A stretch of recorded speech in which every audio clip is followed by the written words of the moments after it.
Saint Gertrud of Nivelles. She lived in the 7th century. And she's the patronage of cats, of the fear of mice and rats, of travelers, gardeners, of mental illness, of recently died people. And her feast day is the 17th March.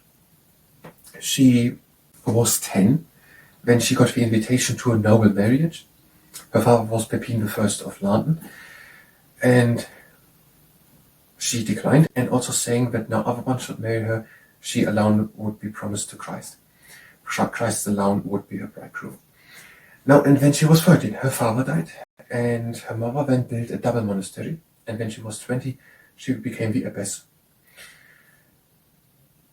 And then she was very hospitable to travelers and also to missionaries from Ireland, and also was she giving land to another person who went founded a monastery on that land.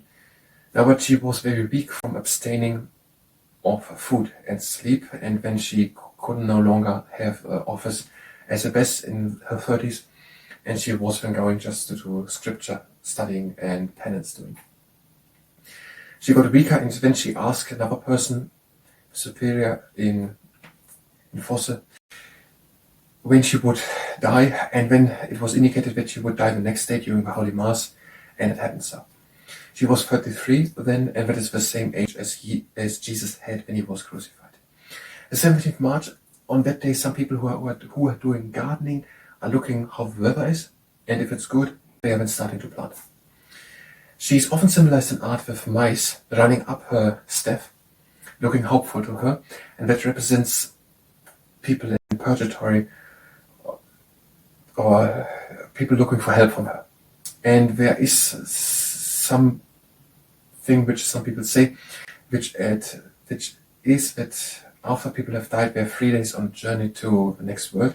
And the first day it is under the wing of Saint Gertrude, the second under the Archangel Michael's. And also at one time there were sailors going out onto travel, onto sea. And she said no misfortune would befall them. Then there was a sea monster, it threatened to capsize the ship, but they were invocating to Saint Gertrude, and then the sea monster left. And also there are some sailors who in the medieval times drank the Saint Gertrude's mint as a hope that no misfortune would befall them while they are out on sea. And that is according to Malcolm Day's A Treasury of Saints book on the page 35.